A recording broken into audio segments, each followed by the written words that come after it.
Hi friends, ಎಲ್ಲರಿಗೂ ನನ್ನ ನಮಸ್ಕಾರಗಳು. ವಿದ್ಯಾರ್ಥಿ ಜೀವನದ ಅತ್ಯಂತ ಪ್ರಮುಖ ಕಾಲಘಟ್ಟ ಅಥವಾ ಹಂತ ಯಾವುದು ಅಂದರೆ SSLC ಪರೀಕ್ಷೆ ಅಂತ ಹೇಳ್ಬೋದು. ಅಂದರೆ ಅಂಕಗಳೇ ನಮ್ಮ ಭವಿಷ್ಯವನ್ನು ರೂಪಿಸ್ತವೆ ಅಂತ ಇದರ ಅರ್ಥ ಅಲ್ಲ. ಮುಂದಿನ ನಮ್ಮ ಎಜುಕೇಷನ್ ಫ್ಯೂಚರ್ಗೆ ಒಂದು ಕಾನ್ಫಿಡೆನ್ಸನ್ನು ಬಿಲ್ಡ್ ಮಾಡುವ ಒಂದು ಪ್ರಮುಖ ಕಾಲಘಟ್ಟ ಅಂತಲೇ ಹೇಳ್ಬೋದು. ವಿದ್ಯಾರ್ಥಿ ಜೀವನದ ಟರ್ನಿಂಗ್ ಪಾಯಿಂಟ್ ಅಂತಾನೆ ಪರಿಗಣಿಸಲ್ಪಡುವ ಈ SSLC ಪರೀಕ್ಷೆಗೆ ಇನ್ನೇನು ಕೆಲವೇ ದಿನಗಳು ಬಾಕಿ ಇವೆ.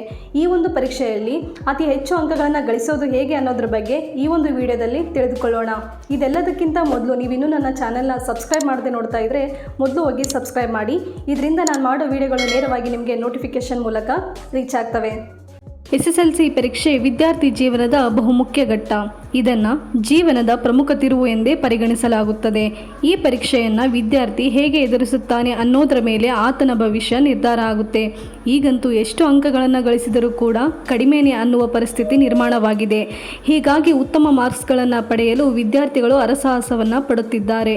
ಹೀಗಾಗಿ SSLC ಪರೀಕ್ಷೆಯಲ್ಲಿ ಅತಿ ಹೆಚ್ಚು ಅಂಕಗಳನ್ನು ಗಳಿಸಲು ಟಿಪ್ಸ್ಗಳ ಬಗ್ಗೆ ಈ ವಿಡಿಯೋದಲ್ಲಿ ಮಾಹಿತಿಯನ್ನು ತಿಳಿದುಕೊಳ್ಳೋಣ.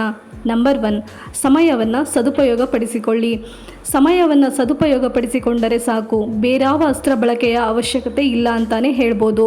ಸಮಯವನ್ನು ಸರಿಯಾಗಿ ಉಪಯೋಗಿಸಿಕೊಂಡು ಓದುವ ಸಮಯದಲ್ಲಿ ಬೇರಾವ ಅನಗತ್ಯ ವಿಷಯಗಳ ಬಗ್ಗೆ ಗಮನವನ್ನು ನೀಡದೆ ಓದಿನ ಮೇಲೆ ಮಾತ್ರ ನಿಮ್ಮ ಗಮನವಿದ್ದರೆ ಸಾಧನೆ ಅನ್ನೋದು ಕಟ್ಟಿಟ್ಟ ಬುತ್ತಿ ಅಂತ ಹೇಳ್ಬೋದು. ನಂಬರ್ 2, ಪಾಯಿಂಟ್ಸ್ಗಳನ್ನು ನೋಟ್ ಮಾಡಿಕೊಳ್ಳಿ. ಅಂದರೆ ಯಾವುದೇ ವಿಷಯನ ತೆಗೆದುಕೊಳ್ಳಿ, ಆಗ ಆ ಒಂದು ಲೆಸನ್ಸ್ನಲ್ಲಿ ಬ್ಲೂ ಪ್ರಿಂಟ್ನ ಪ್ರಕಾರ ಈ ಟಾಪಿಕ್ಸ್ಗಳ ಮೇಲೆ ಕ್ವಶನ್ಸ್ ಬರ್ಬೋದು ಅಂತ ನಿಮಗೆ ಒಂದು ಅಂದಾಜು ಇರುತ್ತೆ. ನೀವು ಅವುಗಳನ್ನು ನೋಟ್ ಮಾಡಿ ಇಟ್ಕೊಳ್ಳಿ. ಆ ಕಂಪ್ಲೀಟ್ ಟಾಪಿಕ್ನ ಪದೇ ಪದೇ ಓದೋದಕ್ಕಿಂತ ಒಂದು ಸಾರಿ ನೋಟ್ ಪಾಯಿಂಟ್ಗಳನ್ನು ಮಾಡಿ ಇಟ್ಕೊಂಡು ಅದನ್ನು ರಿಮೈಂಡ್ ಮಾಡ್ತಾ ಇರಿ. ಇದರಿಂದ ನಿಮಗೆ ಹೆಲ್ಪ್ಫುಲ್ ಆಗುತ್ತೆ. ಇನ್ನು 3ನೇ ಪಾಯಿಂಟ್, ಪ್ರಶ್ನೆ ಪತ್ರಿಕೆಗಳನ್ನು ಬಿಡಿಸುವಿಕೆ. ನೀವು ಓದಿರೋ ವಿಷಯನ ಸರಿಯಾಗಿ ನೆನಪಿನಲ್ಲಿ ಇಟ್ಕೋಬೇಕು ಅಂದರೆ ಹಿಂದಿನ ವರ್ಷದ ಪ್ರಶ್ನೆ ಪತ್ರಿಕೆಗಳನ್ನು ಹಾಗೆಯೇ ಕ್ಲಾಸ್ನಲ್ಲಿ ತೆಗೆದುಕೊಂಡಿರೋ ಟೆಸ್ಟ್ಗಳ ಕ್ವಶನ್ಸ್ ಪೇಪರ್ಗಳನ್ನು ಪದೇ ಪದೇ ಬಿಡಿಸ್ತಾ ಇರಿ.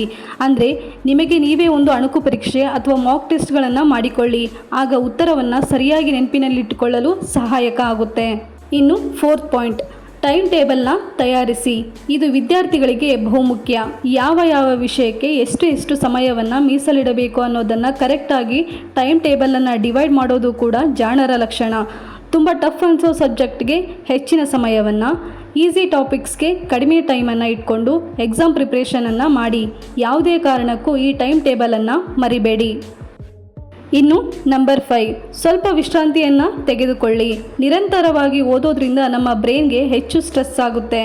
ಹೀಗಾಗಿ ಓದಿನ ನಡುವೆ ಸ್ವಲ್ಪ ಹೊತ್ತು ಮನೆಯವರ ಜೊತೆ ಮಾತನಾಡುವುದು, ಏನಾದರೂ ಗೇಮ್ಸ್ಗಳನ್ನು ಆಡೋದು, ನಗುವುದು, ಈ ಥರ ಮಾಡೋದ್ರಿಂದ ಸ್ವಲ್ಪ ಮೈಂಡ್ ಮತ್ತು ಬ್ರೈನ್ ರಿಲ್ಯಾಕ್ಸ್ ಆಗುತ್ತೆ. ಮತ್ತೆ ಓದೋದಕ್ಕೆ ಕುಳಿತುಕೊಳ್ಳೋದ್ರಿಂದ ಬೋರ್ ಆಗಲ್ಲ. ಇನ್ನು ನಂಬರ್ 6, ಓದಿದ್ದನ್ನು ಬರೆಯಿರಿ. Writing is more important than reading. ಅಂದರೆ ಈಗಾಗಲೇ ಹೇಳಿದಂತೆ ಓದಿರೋ ವಿಷಯವನ್ನು ಸಂಕ್ಷಿಪ್ತವಾಗಿ ನಿಮ್ಮದೇ ಆದಂಥ ಒಂದು ಗ್ರಾಫನ್ನು ಹಾಕಿಕೊಂಡು ನೋಟನ್ನು ಮಾಡಿಟ್ಕೊಳ್ಳಿ. ಇದರಿಂದ ನಿಮ್ಮ ನೆನಪಿನ ಶಕ್ತಿ ಜಾಸ್ತಿ ಆಗುತ್ತೆ. ನೀವು 10 ಸಾರಿ ಓದೋದಕ್ಕಿಂತ 1 ಸಾರಿ ಬರೆಯೋದಕ್ಕೆ ಸಮನಾಗಿರುತ್ತೆ. ನೀವು 10 ಸಾರಿ ಓದೋದಕ್ಕಿಂತ 1 ಸಾರಿ ಬರೆಯೋದು ಉತ್ತಮ. ನಂಬರ್ 7, ಬರೆಯುವ ಕೌಶಲ್ಯವನ್ನು ರೂಢಿಸಿಕೊಳ್ಳಿ. ಕೆಲವೊಂದು ಸಾರಿ ನಿಮಗೆ ಆನ್ಸರ್ ಗೊತ್ತಿದ್ದರೂ ಕೂಡ ಬರೆಯೋದ್ರಲ್ಲಿ ಸೋತ್ರೆ ನಿಮ್ಮ ಮಾರ್ಕ್ಸ್ಗಳು ಕಡಿಮೆ ಆಗ್ಬೋದು. ಹೀಗಾಗಿ ಯಾವುದೇ ಆನ್ಸರನ್ನು ಬರಿಬೇಕಾದ್ರೆ ಇಂಪಾರ್ಟೆಂಟ್ ಟಾಪಿಕ್ಸ್ಗಳಿಗೆ ಅಂಡರ್ಲೈನ್ಸ್ಗಳು ಹಾಗೆಯೇ ಹೆಡ್ಲೈನ್ಸ್ಗಳನ್ನು ಹಾಕೋದು ಮರಿಬೇಡಿ.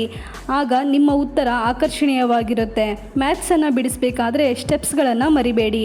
ಆನ್ಸರ್ ಕರೆಕ್ಟಾಗಿ ಬರದೇ ಇದ್ದರೂ ಕೂಡ ಸೂತ್ರಗಳನ್ನು ಸರಿಯಾಗಿ ನೆನಪಿನಲ್ಲಿಟ್ಟುಕೊಂಡು ಮೊದಲು ಸೂತ್ರಗಳನ್ನು ಹಾಕಿಬಿಡಿ. ಆಮೇಲೆ ಮುಂದಿನ ಹಂತಗಳನ್ನು ಫಾಲೋ ಮಾಡಿ. ಇನ್ನು ಸಮಾಜ ವಿಜ್ಞಾನ ಬರಿಬೇಕಾದ್ರೆ ಇಂಪಾರ್ಟೆಂಟ್ ಡೇಸ್ ಮತ್ತು ಇಯರ್ಸ್ಗಳನ್ನು ನೆನಪಿನಲ್ಲಿಟ್ಕೊಳ್ಳಿ. ಕನ್ನಡವನ್ನು ಬರಿಬೇಕಾದ್ರೆ ಗಾದೆ ವಿಸ್ತರಣೆಗೆ ಪೀಠಿಕೆ, ವಿಷಯ ನಿರೂಪಣೆ, ಪತ್ರ ಬರವಣಿಗೆ ಇಂತಹ ಹೆಚ್ಚು ಮಾರ್ಕ್ಸ್ಗಳನ್ನು ತಂದುಕೊಡುವ ಟಾಪಿಕ್ಸ್ಗಳನ್ನು ನೆನಪಿನಲ್ಲಿಟ್ಕೊಳ್ಳಿ.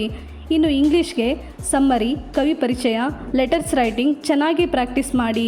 ಇನ್ನು ಸೈನ್ಸ್ಗೆ ಇಂಪಾರ್ಟೆಂಟ್ ಟಾಪಿಕ್ಸ್ಗಳನ್ನು, ಡ್ರಾಯಿಂಗ್ಗಳನ್ನು ಪ್ರಾಕ್ಟೀಸ್ ಮಾಡಿ. ಭಾಗಗಳನ್ನು ಸರಿಯಾಗಿ ನೆನಪಿನಲ್ಲಿ ಇಟ್ಕೊಳ್ಳಿ. ಇನ್ನು ನಂಬರ್ 8, ಆರೋಗ್ಯದ ಕಡೆ ಗಮನ ಕೊಡಿ. ನೀವು ಇಷ್ಟೆಲ್ಲ ಶ್ರಮಪಟ್ಟು ಓದಿರ್ತೀರಾ, ಆದರೆ ಪರೀಕ್ಷೆಯನ್ನು ಸರಿಯಾಗಿ ಎದುರಿಸಬೇಕಾದ್ರೆ ನಿಮ್ಮ ಆರೋಗ್ಯ ಸರಿಯಾಗಿರಬೇಕು.